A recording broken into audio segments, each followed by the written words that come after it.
What's going on, guys? Call me Joker here, and today I want to talk about one of the things that sets Call of Duty apart from all other first-person shooter franchises, and that's Scorestreaks. Now, not only does Scorestreaks set Call of Duty apart from all other multiplayer franchises, but it also can set you apart from the rest of the pack in a game. Whether you're using something that's going to get you a lot of kills like the VTOL Warship or Swarm, or if you're using something that benefits the team like an Orbital VSAT, they are going to set you apart. If you keep calling them in, you're really helping your team out. Now, for me, it's more important that I don't use VTOL warships and I don't use a Swarm because it's very hard to get those, especially if you're playing something like Team Deathmatch, because you only have 75 kills to get there. Games last between 5 and 10 minutes, and it's really not enough time. If you get 1 to 2 deaths in that game, chances are you're not going to get a score streak because you're going to run out of time for it. So for me, it's more important that I actually use the medium tier score streaks because while, yeah, you may pull off 10 kills with a VTOL warship, you only got to call it in once, whereas with something like a stealth chopper for me, which I use consistently now, I can call it in 2, sometimes 3 times a game, and I'm still going to get those 10 kills based off of both of its sweeping runs. So let's talk about how do you get those score streaks. Well, first, it's very important that you have the class set up correctly for your play style and how you want to move. To get a score streak, you're really going to need to make sure you stay off of the map. So Ghost is very important, followed by Hardline. Hardline is a must for me because when you're using that, it does give you that 20% bonus to all of your scores, and that's definitely beneficial when you're shooting for some of those higher score streaks. So the other very important thing that you really have to have is a UAV.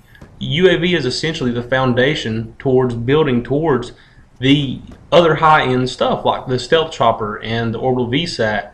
And I know a lot of people don't consider the stealth chopper a high-end kill streak, but I do because ultimately that is your second building tool to go towards something like an orbital VSAT. It's 25 points a kill, and a lot of people don't like the stealth chopper because they say that it doesn't get them a lot of kills. For me, I think that a lot of people's problem with the stealth chopper is it's really the position that they put it in. A lot of people actually place it in the middle of the map where they think it's got a better view of everyone on the map, but ultimately you're actually putting it in view of everyone so that they can actually take it down easier.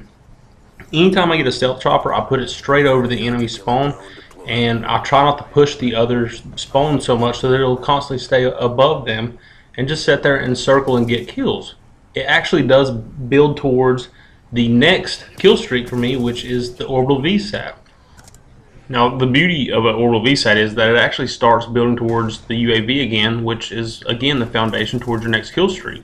So essentially, using a UAV with a stealth chopper followed by followed by orbital VSAT, you can really honestly just keep cycling kill streaks on them constantly.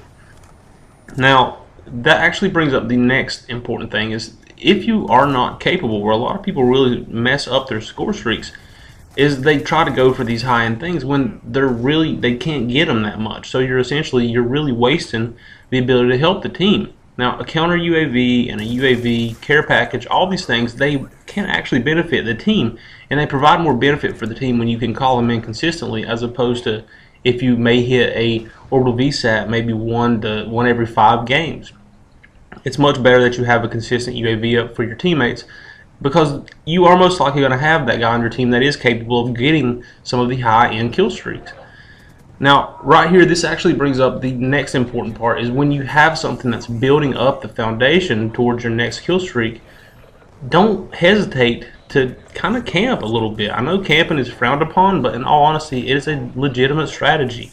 Now, hardcore camping, where you could literally pitch a tent, you stay there the whole game, it's not very good, but to be honest, whenever you have a score streak getting called in and it's actually racking up kills, why would you run out and run the risk of actually getting killed when you can possibly get another score streak? So ultimately, though, it's very important that you make sure that your score streaks are lined up with your play style, your skill, and the map. If the map, you know that there's a lot of buildings that could keep the stealth chopper from actually performing well for you, maybe there's a map like Slums where instead of using a stealth chopper, you can use a sentry gun and just have it lock down an area for you. I switch up between my stealth chopper and my sentry gun consistently, but ultimately I try to keep a orbital VSAT available in every single game because that's basically the final tier before I start building back up. So I hope you guys enjoyed the video, and I hope it helps you out to get to where you can really optimize your score streaks and how you set them up to get the most out of them. Till next time, guys, take it easy. time to get paid.